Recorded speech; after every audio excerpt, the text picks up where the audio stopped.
SCO summit Pakistan के लिए एक शानदार मौका है। पूरी दुनिया से बड़े बड़े रहनुमा, जिसमें चाइनीज़ प्राइम मिनिस्टर हैं, रशियन प्राइम मिनिस्टर हैं, इंडिया के फॉरेन मिनिस्टर हैं, इसके अलावा बहुत सारे ममालिक के कुछ ऑब्जर्वर्स और बाकी जो रुकन ममालिक हैं शंघाई कोऑपरेशन ऑर्गेनाइजेशन के, वो इस वक्त इस्लामाबाद में मौजूद है और इस्लामाबाद को बहुत खूबसूरती से सजाया भी गया इस इवेंट की, क्योंकि ये हेड ऑफ गवर्नमेंट्स का, हुकूमत के जो सरबराहान है उनका इवेंट है। तो इसकी एक अहमियत मौजूद है और अहमियत यह है कि पूरी दुनिया के अंदर एक पाकिस्तान का इमेज भी जाता है और रीजनल सिक्योरिटी के हवाले से अगर कोई इलामिया आता है तो वो कोऑपरेशन की नई राहें भी खोलता है। तो हर हवाले से कहना चाहिए कि वेरी वेल डन, बहुत अच्छा इवेंट है। कुछ मामलात को बेहतर तरीके से मैनेज किया जा सकता था, उसमें ख़ास तौर पर जो इस वक्त जिस तरीके से सिक्योरिटी मैनेज की गई है इस्लामाबाद की, उसके ऊपर मेरे पर्सनली ज़ाती तौर पर काफ़ी तहफ़्फ़ुज़ात हैं। कुछ एरियाज़ हैं रेड जोन के इर्द गिर्द, लाइक कन्वेंशन सेंटर के करीब करीब किसी को नहीं जाना चाहिए, बिल्कुल ठीक है। पार्लिमान के करीब डी चौक और चाइना चौक से आगे रास्ते बंद होने चाहिए। सेक्रेटेरिएट और इससे आगे जो रोड जाती हैं पार्लिमान की तरफ वो बंद होनी चाहिए। आपारा से roads leading to convention centre बंद होनी चाहिए। लेकिन मोटरवेज़ क्यों बंद होनी चाहिए, मैं ये समझने से कासिर हूँ। या इस्लामाबाद के जो इंटरनल ट्रैफिक को ब्लॉक करके डाइवर्जन की गई है मुख्तलिफ सेक्टर्स के माबैन, वो क्यों बंद की गई है, वो भी समझने से कासिर हूँ। एक आपका रेड जोन है, वो मार्क करके आपको लोगों को अनाउंस कर देना चाहिए था। और अगर मोटरवेज़ बंद करनी थी तो ये एक हफ़्ता आपको पहले से अनाउंस करना चाहिए था कि 14, 15, 16 मोटरवेज़ हम नहीं खोलेंगे ताकि लोग रस्तों में ना फंसे, ख़राब ना हो। फैमिलीज़ हैं, बच्चे हैं, औरतें हैं, बच्चियाँ हैं, तो आप चाहेंगे कि लोग सड़कों के ऊपर रात को बंद गाड़ियों के अंदर बैठे रहें और सहमे हुए बच्चे दुबके हुए रोते रहें, इसलिए कि आपने अचानक फ़ैसला किया कि हम मोटरवे बंद करने जा रहे हैं। तो कुछ चीज़ों के अंदर हमें प्रोफेशनलिज्म दिखाना चाहिए, वो यहाँ मुझे लैक करता नज़र आया। बाकी बहुत खूबसूरती से सजा हुआ इस्लामाबाद है और मुझे इस इवेंट को देख के दिली खुशी है कि वो पाकिस्तान जो 9/11 के वाक़यात के बाद जिसे दुनिया कहती थी कि नो गो एरिया है, किसी दुनिया के बड़े रहनुमा ने पाकिस्तान आना होता था तो एक खौफ की फ़िज़ा तारी होती थी कि कहीं कोई धमाका न हो जाए। अल्लाह पाक रहम फरमाए, उसी पाकिस्तान ने आज वो दिन देखा है कि पूरी दुनिया के रहनुमा यहाँ मौजूद है और एक इवेंट जारी है। तो मैं इसको हर हवाले से काबिल सताइश कहूँगा। कल मेन इवेंट तो कल होगा, अभी एशिया है, एशिया के ऊपर प्राइम मिनिस्टर तमाम डेलीगेट्स को, चाइनीज़ प्राइम मिनिस्टर को भी उन्होंने वेलकम किया। जयशंकर वो आए हैं तो उनसे मुसाफा उनका हुआ उसी एशिया के अंदर। उनसे बायलैटरल कोई मीटिंग शेड्यूल नहीं है, क्योंकि बायलैटरल मीटिंग उन्हीं डेलीगेट्स होती है जिनसे रिक्वेस्ट आई गई हो। तो इंडिया की जानिब से कोई बायलैटरल मीटिंग की रिक्वेस्ट डे बिफोर यस्टरडे हम इसहाक डार जो फॉरेन मिनिस्टर और डिप्टी प्राइम मिनिस्टर हैं उनका इंटरव्यू कर रहे थे, तो उन्होंने कहा कि इंडिया की जानिब से किसी दो तरफ़ा मुलाकात की दरख्वास्त नहीं आई है। तो अभी तक की पोजीशन तो यही थी, अगर कोई बदल गई उनके रहते रहते तो बेहतर तो वैसे होता कि वो आए हैं तो मिल के जाते, बायलैटरल्स भी करते, प्राइम मिनिस्टर से भी मिलते, फॉरेन मिनिस्टर से भी मिलते और थोड़ा सा जो होता है ना कॉन्फिडेंस बिल्डिंग, उसका आगाज़ होता कि ममालिक दोनों एक दूसरे के साथ एक मुखासमाना रवैये से निकल कर बातचीत की तरफ आते। उसमें हमारे लिए सेंट्रल रोल है चाइना, वो मसला कश्मीर का आर्टिकल 370 है या 35 है, उसको हम आंखें बंद करके आगे नहीं बढ़ सकते, लेकिन इश्यूज़ को साथ लेकर डिस्कस करके आगे चला जा सकता है। और उस मामले में अगर पहल करता इंडिया तो बेहतर होता।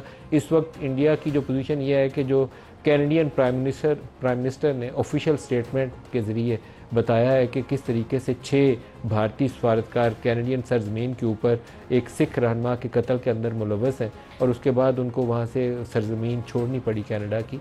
उसके बाद इंडिया के पास कोई बहुत ज़्यादा मॉरल हाई ग्राउंड नहीं है कि वो बता सके कि हाँ हम क्या कर रहे हैं दुनिया में, हमारा क्या इमेज है। इंडिया ना सिर्फ कनाडा में बल्कि उसके बाद अमेरिका के अंदर भी इस तरह के चार्जेस उनके ऊपर आए कि वहाँ पे भी एक सिख रहनुमा की असैसिनेशन की साजिश के ऊपर कुछ इंडियन डिप्लोमेट्स जो थे उनकी तरफ उन्होंने तहकीकात का आगाज़ किया।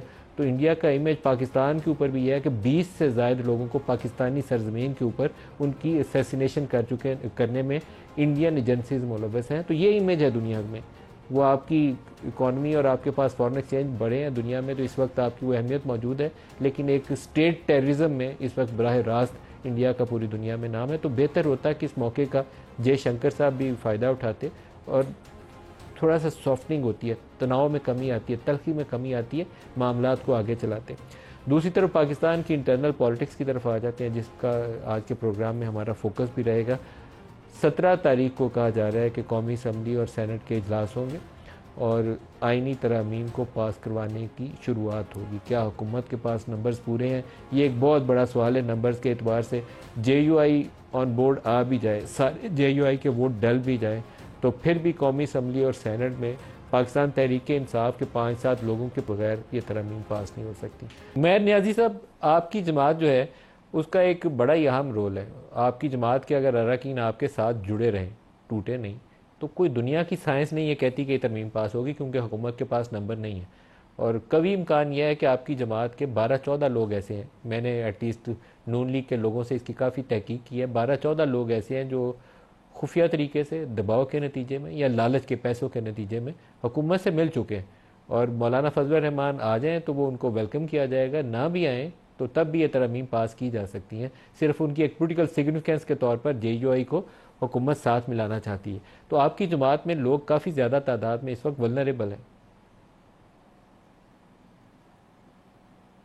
इसमें जी बिल्कुल उमैर देखें, साहब, प्रेशर की सिचुएशन है और ना की सहूलतकारी 63A से मिल गई है, उसके बाद एक पॉसिबिलिटी इस तरह की बिल्कुल हो सकती है।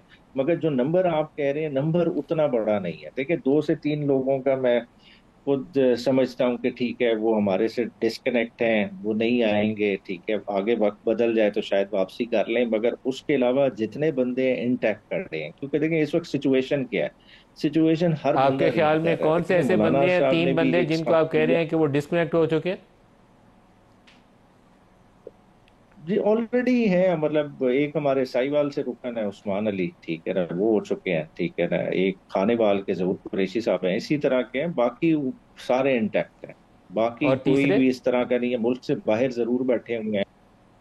तीसरे भी इसी तरह है। अभी तीसरे नाम रहने दें, चाहे वापस आ जाए, ठीक है। तो कोशिश हो रही है। बाकी तो देखें ना, आप जैसा रियाज फतेह ये आला साहब मुल्क से बहरहाल बाहर आप बैठे अंडर हुए हैं, एस्टिमेट तो कर उनके रहे साथ हैं, क्या क्योंकि करेगी जो चीज़ें हुकूमतें। मैंने जानने की कोशिश की है उसके मुताबिक आपके 10 से 12 लोग ऐसे हैं जो लाइन क्रॉस कर चुके हैं, नहीं, और दस उनको बारह जी ज़रूरत के मुताबिक हुकूमत इस्तेमाल नहीं, करेगी। मुझसे बात के लिए देखिए, वो तभी इस्तेमाल होंगे कि मौलाना अगर साहब तो ऑन बोर्ड JUI ना के लाए। देखें, 8 वोट आज के कौमी दिन में असम्बली में हुकूमत पड़ गए तो फिर आपके 5 बंदे उनको ज़रूरत होगी, फिर ज़्यादा नहीं तोड़ेंगे। अगर JUI के वोट कम पड़े तो आपके बंदे ज़्यादा तोड़ के वो तादाद पूरी कर लेंगे। सेनेट में भी यही पोजीशन है कि अगर तो वो JUI ने वोट 13 कर दिया तो बन गए। आपके कम बंदे तोड़ेंगे। हाँ नहीं, जी मगर वो उमैर साहब। देखें, तोड़ने के देखें बात है। बंदे तोड़ लेंगे तो किस नीयत के लिए तोड़े हैं। इसी वजह से इसी आईनी तरमीम के पैकेज में इलेक्शन कमीशन की भी अमेंडमेंट है, बाकी भी इस आईनी अदालत की क्रिएशन हो रही है। तो अगर ये नीयत होगी तो ये चीजें को मुल्क के लिए फ्रूट नहीं बेयर करेंगी, ये फर्दर केओस में लेके जाएंगे। देखिए, हम बुनियादी प्रिंसिपल मिस कर रहे हैं। आप इस तरह से करके बंदे तोड़ के आपने वोट भी डलवा लिया। बात है, इस आईनी तरमीम ने चैलेंज भी तो होना है। आपकी 18वीं आईनी तरमीम चैलेंज हुई, आपकी 21वीं आईनी तरमीम चैलेंज होगी। अब किसी को डाउट नहीं है कि आईनी तरमीम चैलेंज नहीं हो सकती, उसने चैलेंज होना है। इंडिपेंडेंस ऑफ जुडिशरी का प्रिंसिपल डीपली इनग्रेव्ड है आपके कॉन्स्टिट्यूशन में। बात ये ट्रीट ऐसे कर रहे हैं अदलिया जैसे कोई सूबाई महकमा है, और उस सूबाई महकमे में जो है ना, जिस तरह की रद्दोबदल कर सकें, ये नहीं कर सकते। बुनियादी तौर पे अदलिया आपका रियासती उमैर साहब, सुकून आप है, लेकिन इस और चीज़ को एक अंडर रियासती एस्टिमेट कर सुकून रहे हैं, ये चैलेंज वाली सूरत हाल को। हुकूमत का जो तस्वर है वफाकी आईनी अदालत का, उसमें ये चैलेंज वाली सारे जो इख्तियारात और सुनने की पावर्स हैं ये उस वफाकी आईनी अदालत को चली जाएंगी। सुप्रीम कोर्ट को तो एक सब ऑर्डिनेट कोर्ट की तरह ट्रीट करेंगे। तो मेरा नहीं ख्याल है कि आपके पास वो वाली गुंजाइश रहेगी कि जहाँ पे आप जाएंगे और सुप्रीम कोर्ट में कहेंगे कि सुओ मोटो ले लो, या ये एक 26वीं तरमीम है इसके ऊपर नोटिस लें, ये अदलिया की आज़ादी के मुनाफी है। मुझे लगता है कि वो पावर्स ही सलब की जा रही हैं सुप्रीम कोर्ट से। नहीं, तो सबको नजर आ रहा है पावर सलब की जा रही है, और किस मकसद के लिए सलब की जा रही है, वो भी अजीम मकसद सबके सामने है यहाँ है। देखिए, मगर देखें, इसी सिस्टम में रह के यही सारी चीजें अंडू होंगी। देखिए, 25 से पहले तेजी किस लिए लगी हुई है, कि ये समझते हैं 25 तक हमारी मैनेजमेंट है, बियॉन्ड 25 हमारी मैनेजमेंट है ही नहीं।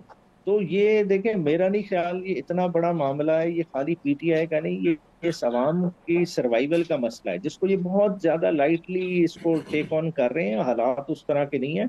अदलिया की तरफ से भी बहुत बड़ा रिजेंटमेंट आना है, वफाक की तरफ से भी। ये पॉसिबिलिटी नहीं है। इस पॉसिबिलिटी को मेरे ख्याल से जना निकाल दें कि अदलिया की तरफ से कोई रेजिस्टेंस ही नहीं आएगी, और ये बड़ी आसानी से एक आईनी अदालत बन भी जाएगी, उसके जजेस ओथ भी ले लेंगे और वो काम संभाल लेंगे। देखिए, आईनी अदालत बनने में, उसके ऑपरेशनल होने में एक गैप है। उस गैप में कौन सुपरवाइज कर रहा है? यही सुप्रीम कोर्ट कर रही है, और इसी सुप्रीम कोर्ट के आपको नताइज नजर आएंगे। उमैर न्याजी साहब, आज एक बहुत बड़ा इशू था और आपकी जमात ने उसके मामले में बेहतर फैसला लिया कि आज समिट है, तो समिट में डी चौक में कोई धिंगा मुश्ती, कोई फसाद, कोई धरना, कोई प्रोटेस्ट नहीं होनी चाहिए। इस पे आपको मैं कहूँगा कि आपका दुरुस्त फैसला है सियासी लिहाज से। लेकिन एक वो जो कंट्रोवर्शियल इशू था कि इमरान से डॉक्टर्स की मुलाकात नहीं हो रही, अभी आपके बैरिस्टर गौहर साहब ने कहा है कि शायद डॉक्टर्स ने चेकअप कर लिया है इमरान खान का और जल्द उसकी रिपोर्ट भी आ जाएगी। पहले हम सुन रहे थे कि वो डॉक्टर आसिम यूसुफ खड़े हैं, उनको किसी ने जाने नहीं दिया। तो अब आप क्या मुतमईन हैं, ठीक है, सही मेडिकल प्रोसेस उनका हो गया, टेस्ट हो गए, इमरान ठीक है, कुछ अपडेट कर सकते हैं? देखिए, ये डिटेल तो आएंगी तो उसके बाद ही जी अपडेट कर सकते हैं, मगर जो उनके कंसर्न्स हैं, मतलब खान साहब के हवाले से हमारे हो गए या पब्लिक एट लार्ज के, वो जेन्युइन हैं। देखिए, यूनाइटेड नेशन के वर्किंग ग्रुप ने भी खान साहब की कंडीशंस को देखते हुए डिटेंशन को इलीगल करार किया। जिस सब ह्यूमन कंडीशन में इमरान खान को रखा हुआ है, आज तक किसी लीडर ने इस तरह की जेल नहीं काटी। फिर हमारा पाकिस्तान का जेल का माहौल ऐसा है कि यहाँ जेल के अंदर लोगों पर टॉर्चर होता रहा। आसिफ अली जरदारी साहब की मिसाल आपके सामने है। उसके अलावा लोग बाकायदा अपने स्कोर सेटल करते रहे हैं जेलों में। तो जब इस तरह के मामलात हों तो उसमें अगर हमने कोई कंसर्न शो किया, जो आज मेडिकल टेस्ट कंडक्ट किए गए इमरान खान के, क्या उसकी कोई इनिशियल इंडिकेशन, कोई इतला है आप लोगों के पास कि इमरान ठीक है? जो आप लोगों के तहफ़्फ़ुज़ात है, आज इवन जमाइमा ने उसके ऊपर ट्वीट किया हुआ है कि उनके बेटों का जो वालिद है उसके साथ इस तरह किया जा रहा है। तो आपकी तरफ से कुछ अल्फाज आने चाहिए इमरान की हेल्थ कंडीशन के हवाले से। क्या अभी तक तो अभी उसकी अपडेट नहीं है जी। वो तो अपडेट डॉक्टर आसिम या गौहर साहब बताएंगे तो फिर ही हम आगे उस पर कुछ कमेंट कर सकते हैं ना। मगर जाहिर बात है, जिस तरह से डॉक्टर आसिम तो कल के वहाँ स्टेशन थे, वो तो कल से कोशिश हो रही थी कि किसी तरह से खान साहब से रसाई, क्योंकि देखें 3 अक्टूबर ऑनवर्ड कोई मिला ही नहीं है। और जब आखिरी मुलाकात 3 अक्टूबर थी, उस वक्त खान साहब को जो है ना एयर इन्फेक्शन जो कंडक्ट करने गए टेस्ट, वो कौन से डॉक्टर्स थे? क्या उनसे पिम्स से ताल्लुक था? क्योंकि बैरिस्टर गौहर ने लिखा हुआ है पिम्स और इन्होंने डॉक्टर आसिम, पिम्स और डॉक्टर आसिम गए। हाँ जी, पिम्स और डॉक्टर आसिम दोनों ने मिलकर टेस्ट कंडक्ट किए जी। तो फिर तो यू शुड बी सेटिस्फाइड। अगर डॉक्टर आसिम साथ थे तो वो उनके ज़ाती मौलिक तो वही है, फिर तो कोई इशू नहीं है पेंडिंग। हाँ जी, डिटेल वो आ जाएगी। मगर देखें, इससे कतई नज़र देखें सेटिस्फाई होना, देखें आप किस कंडीशन में इमरान खान को रख रहे हैं। देखें, इधर ही नवाज शरीफ भी इसी जेल में रहे, ठीक है। नवाज शरीफ, आप रिकॉर्ड निकाल लें, डॉक्टर आसिम की कितनी मीटिंग है। डॉक्टर आसिम के बगैर नवाज शरीफ साहब दिन का खाना नहीं खाते थे, ठीक है। और ऑन द अदर हैंड आप इधर कर रहे हैं कि माजरत के साथ आप सारे सियासी लोग, बशमूल नून लीग, पीपल्स पार्टी और पीटीआई, तीनों से कहूँगा अपने सियासी मुखालफिन को जेलों में बंद करके तो खुशियाँ मनानी बंद कर दें। आप सारे लोगों का अंजाम अच्छा होगा। अगर एक की बारी आती है वो दूसरे को जेलों में डाल देता है। नून लीग ने जरदारी साहब को 10-11 साल जेल में डाल ही रखा था। इमरान की बारी आई है, उसने मरियम और नवाज शरीफ दोनों को जेल में डाल दिया। जरदारी साहब उनकी बहन को भी जेल में डाल दिया। अब नून लीग और पीपल्स पार्टी को मौका मिला है, उन्होंने इमरान को, उसकी अहलिया को और बहनों को जेल में डाल दिया। इससे आगे भी पाकिस्तान को चलना चाहिए और उसमें आप लोगों सारों की जिम्मेदारी है। सिर्फ आपको नहीं कह रहा, तीनों बड़ी जमातें इसकी जिम्मेदार हैं जो कुछ पाकिस्तान। मिनट में आप भी इसके ऊपर बता दीजिए कि कोई गुंजाइश है सियासी एतबार से अभी के ख़त्म?